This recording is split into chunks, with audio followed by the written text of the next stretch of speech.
Hi, guys. Welcome back to another episode of Everyday Educate podcast. I am joined today with Victoria. How's it going, Victoria? I'm very well, thank you. It's nice to be here. Awesome. Nice to have you here. It's a pleasure meeting you. Where are you based, by the way? Oh, I'm based in Lagos, Nigeria. Oh, nice. Wonderful.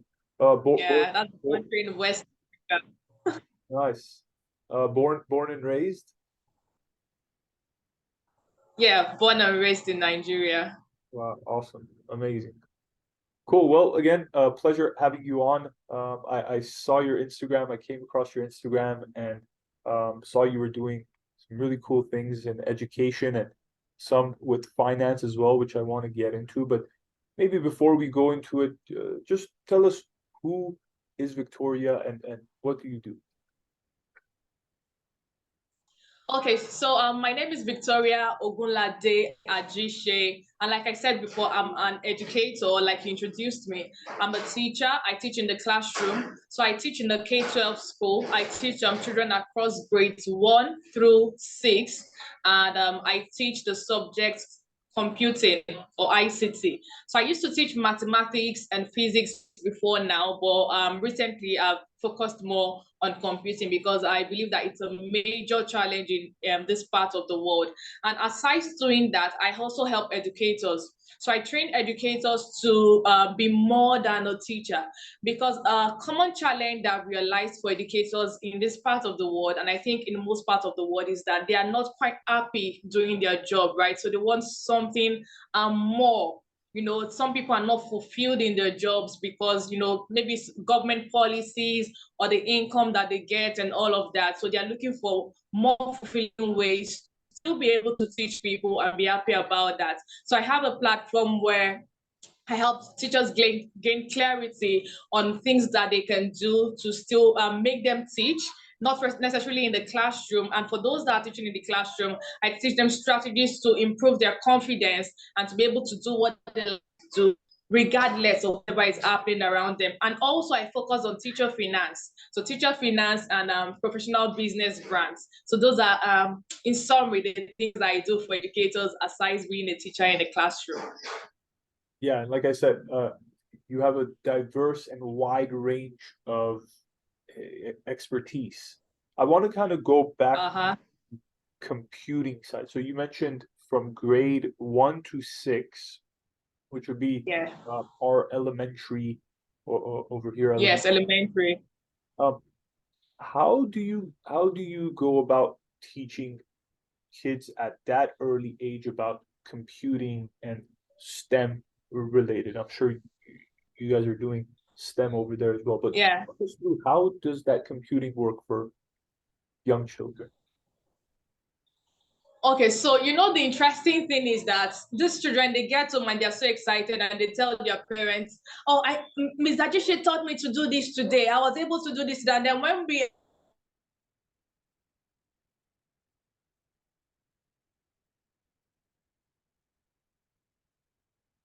I can do this, give me laptop and let me do this. So it's actually fun. The fact that the children are interested, the world, I think since the era of COVID, where these children have gotten to see their parents interface with their digital devices more. So I think it kind of spurred interest in these children.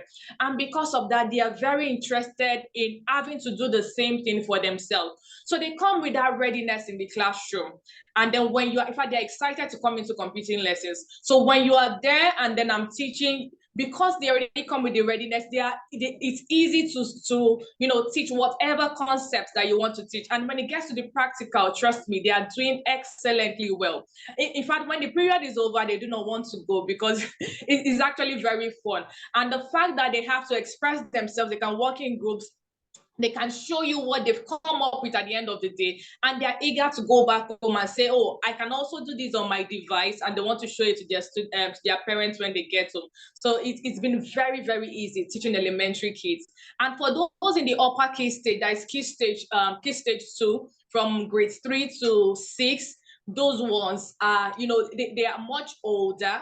So you give them projects and they're able to do it and even collaborate outside of school. So when we finish lessons at in school and they've gone home, they're able to collaborate with each other outside of school and they're sending you whatever they've done outside of school. But sometimes when it's late at night, past 10, past 9, I'm getting feedback of projects that my kids have done and they want me to view. And I'm like, oh no, I'm not supposed to be working at this time of the day.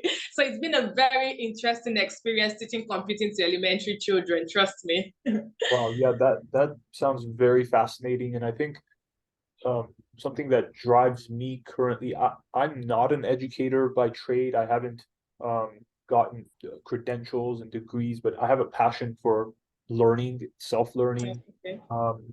learning from other people who have something to teach.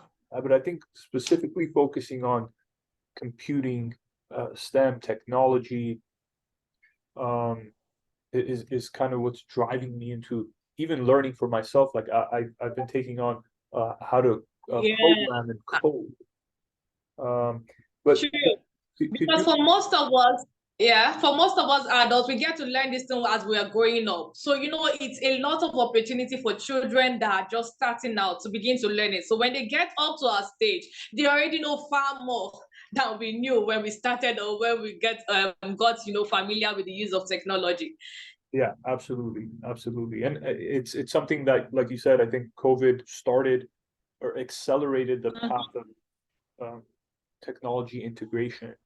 So it's part and parcel of our lives now, and we have to learn to use it. I want to go back. Do you have a specific example, a recent like project or something that the kids learned with computing? Like just an example to help us understand what was the latest thing that they learned. Okay, so recently in one of the classes I did recently, and I made a post on it on LinkedIn as well. I think I wrote an article on it on my LinkedIn page. So I got the children to do a mental math quiz. Now, in the children in their normal mathematics classes, right? So they do this mental math activity before their lesson starts. So it's just some series of quick 10 questions or something so that they're able to reason mentally and see how fast they're able to do mathematical concepts. So because they've been used to doing it in the classroom before, when I introduced the concept before then or prior to then, we had learned about variables and we had learned about the use of selection statements, right, in programming.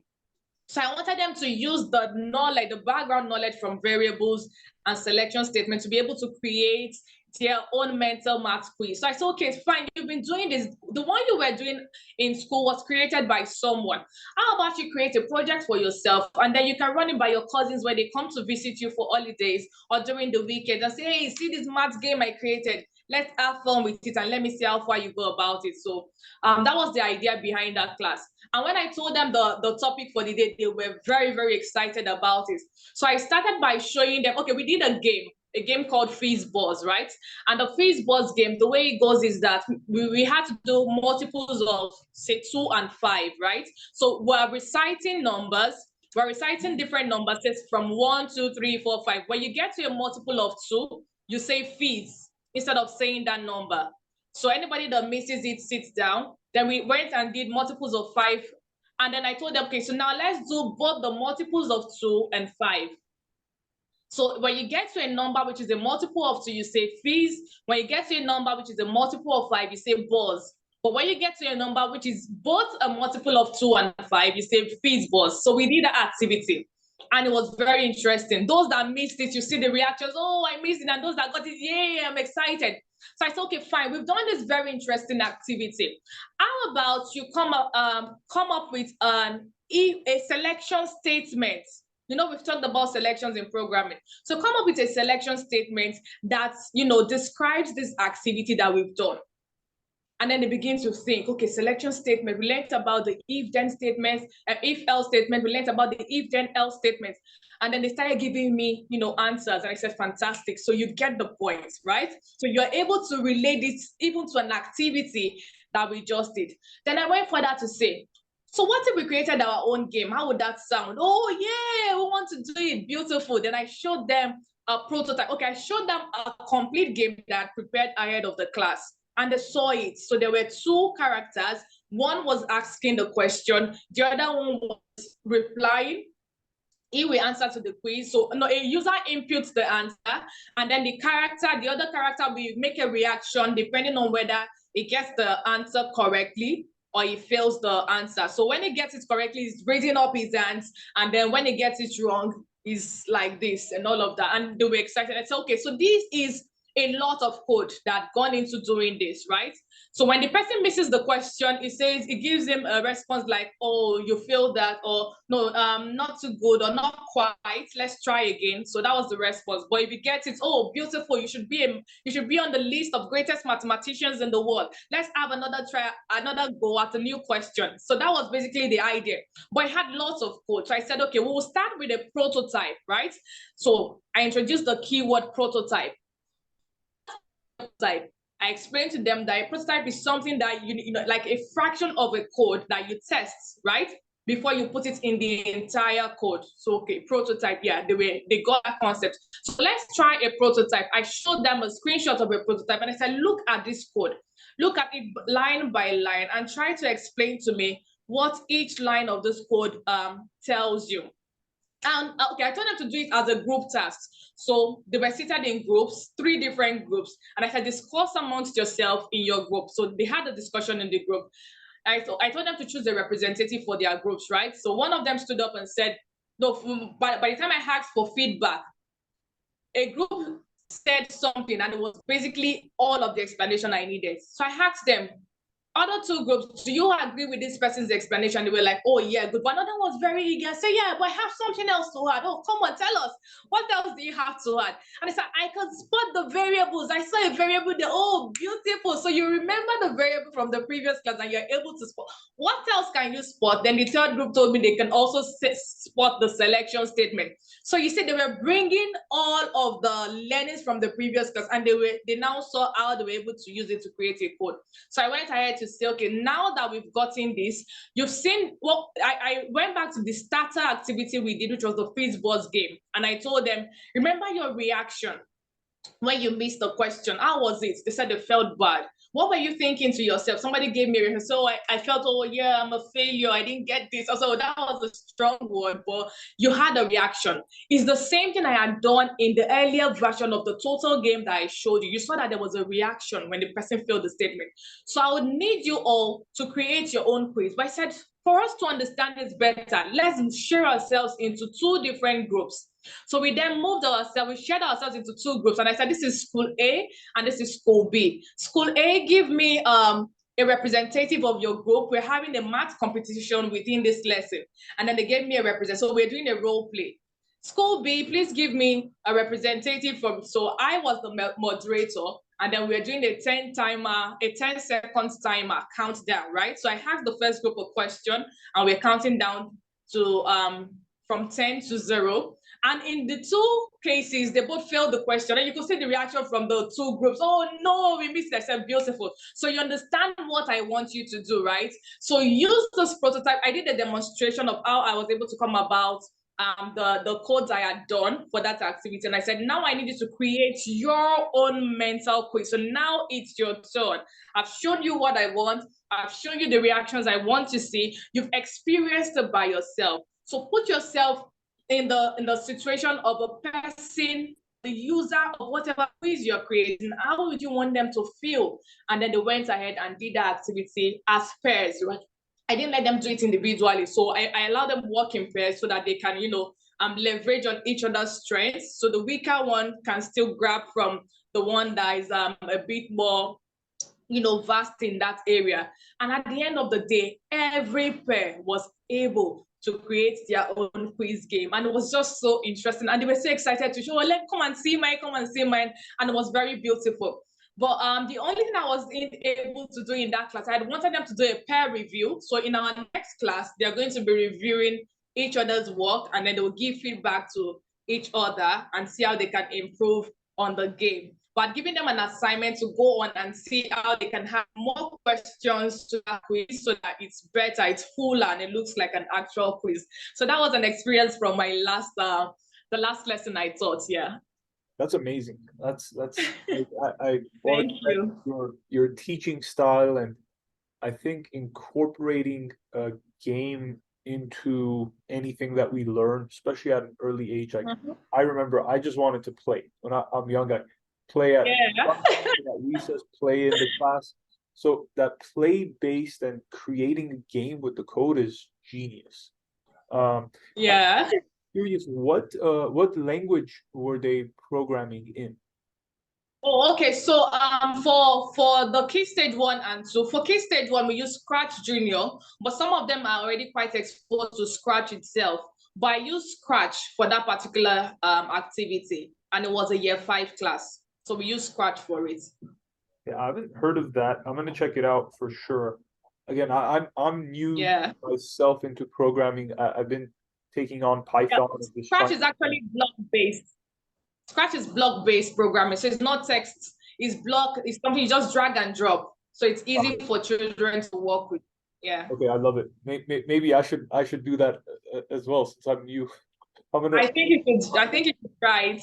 yeah, I'm gonna check it out. I'm gonna check You're it out. going to love it. Okay, sweet. I'll have some questions for you after I check it out. Um, kind of Okay.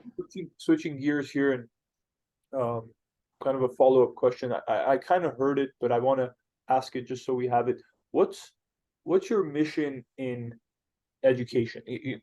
I was hearing a lot of it come out as you're explaining some of that project, but just kind of putting it in a question form. What's your mission in education? What would be your goal uh, that would make you super happy if it's done?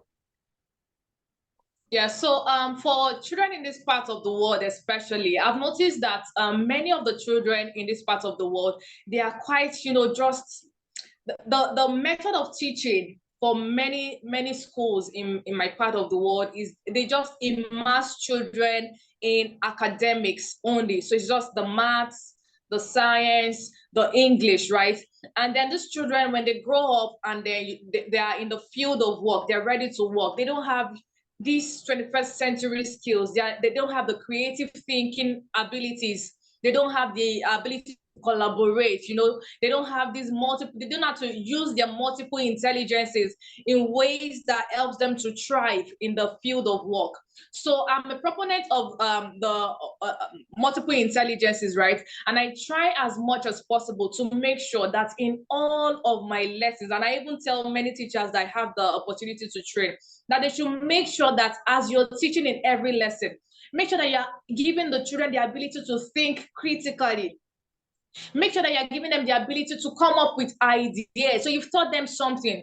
Now you've taught them a math concept. How does it apply outside of the classroom? What's the application? That is the only way it makes meaning to them. Because if at the end of the day, all they have to do is cram formulas, and then in the exam, they use the formulas and they turn it back to you. How does it help them outside of life? So you've taught them something on, say, government, on history. How do they apply it outside of the classroom? Right. So I try to make sure that in every lesson I'm teaching, I put the skills of collaboration, of creative thinking, of problem solving.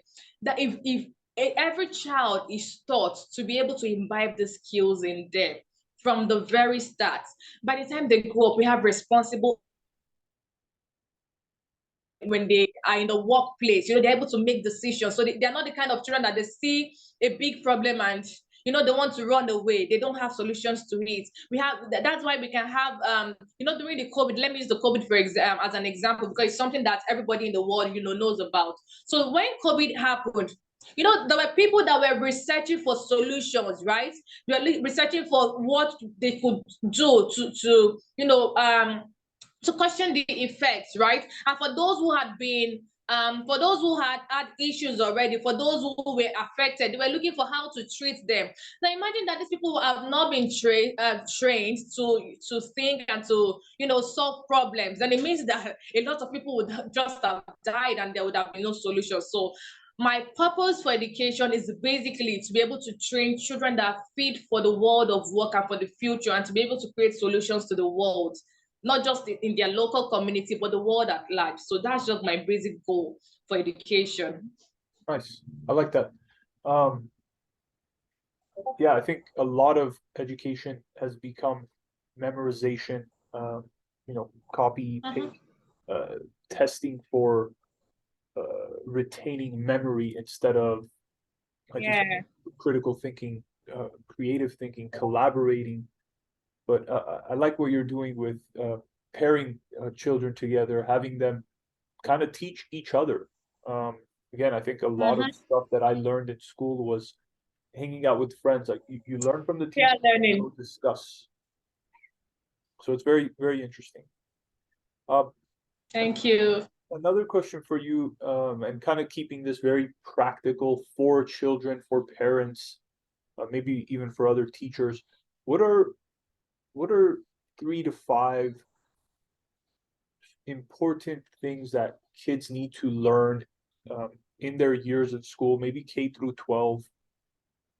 3 to 5 important things that they have to learn in order to be successful in the real world. Because I think school is very short, it's not our entire life. We Mm. learn some things to get into the real Yeah. world. What would be those very important things that students have to learn in order to be successful? Okay, so I'll use myself as an example, and that this is what I'm using to come up with the three things that I think children should learn. So growing up, I was the kind of person that liked to, work alone. I didn't like to work in pairs. I didn't like group learning. So even when I was in the university, if when they call for tutorials and they say students are supporting themselves to go over what the lecturer has taught, I didn't like all of that because there might be a group where one of the students doesn't have as much knowledge as I have, and I feel it's dragging me back. Oh no, I want to move forward. So I was just this on my own. I was doing everything all by myself. Then I got outside of school and I realized that no, I can't be on my own. I need to work with people. So in school, I learned the process of being of self-regulating, right? Of working with myself, learning all by myself. But I had to learn collaboration outside of school because I realized that was something that was very important for me. Another thing that I didn't learn when I was in school was being able to apply the knowledge and the skills that I had. I didn't know how to apply everything. I didn't know how to implement. So I had knowledge that I couldn't use. It was when I started working that I now got clarity on things that I didn't learn in school, but it was just very theoretical to me. So the three major things that I really want every child or every teacher, anyone at all who is in a learning process to focus on. The first is the ability to reflect. So after you've learned anything, make sure you reflect on the learning. What have I gained from this? What can I bring out of it? How is this useful to me? Then the second one is the ability to collaborate. Ability to collaborate. It is a very essential skill. How can I collaborate? So within the lesson, start collaborating, right? If the teacher gives you an opportunity to collaborate, please do collaborate and work well in teams. In fact, during lessons, I have children that they don't want to work with someone. So I don't feel like working with this person. But sometimes when we go to work, when we have opportunities to work, you don't have the ability to choose who you work with. You just get to work and you see that they've employed all sorts of people. But you still have to work, especially if you're in a team and you have to, come up with whatever goal that has been given to you. So ability to collaborate, and lastly, ability to apply or implement whatever you have learned. So the first one is be able to reflect on your learning, reflect on anything you've learned. The second one is learn to collaborate. In collaborating, you're either teaching someone or learning from someone. So collaboration is an essential key. And the third one is learn to implement or apply whatever it is that you have learned. Yeah, that's so good. That's so good and like succinct to the point. And I think like I don't know how else to summarize that better. So just to say it again for people, I think if you guys have any additional comments to add, I would love to know in the comments. But self reflection. So you learn something, we all have to visually hear or see or touch to intake that info. And then we ask those questions. Well, what is this? How does this work? Why does this work this way? So we go deeper. Yeah. And then there's another person that might have another suggestion, another idea, and they say it. Mhm. It's like, oh, interesting. You have this point of view. We communicate, we collaborate. Exactly. What do you think? So we're learning again. And then it's, Exactly. okay, let's go out into the real world. And hey, I remember I learned this one thing. Let's test on Exactly. this, whatever Yeah. it is that we're doing. So I think that's genius. And I think the only true way that we take one step after another to advance in our life. So I love that. Thank you so much for that. That's beautiful. Um, Thank you. I guess wrapping up here, I know you're busy teaching. I have a business myself that I'm trying to run and uphold and keep our customers and our employees happy. So just one last question for you. How can people connect with All you? right. This has been helpful for me and I want to follow up and have more conversations, but where can people find you? How can they connect with you if they have more questions? Okay, so you can connect with me on LinkedIn. On LinkedIn, I'm Victoria Ogunlade. Ogunlade is Ogunlade hyphen Ajise. Victoria Ogunlade-Ajise on LinkedIn. Or you can connect with me on Facebook or on Instagram at the teacher come millionaire. At the teacher come millionaire. CUM millionaire. The teacher CUM millionaire. Yeah. Awesome. And I'll leave these links in the description as well. Victoria, it's Thank you. been a pleasure. You're very smart. I wish we can do this more times. Maybe pick It specific. would be a pleasure. Yeah, we'll pick specific topics and go deeper into it. But Uh, yeah, thank you so much. We'll chat soon. Thanks for having me. And it was a pleasure doing this. Wonderful. All right, bye. Bye.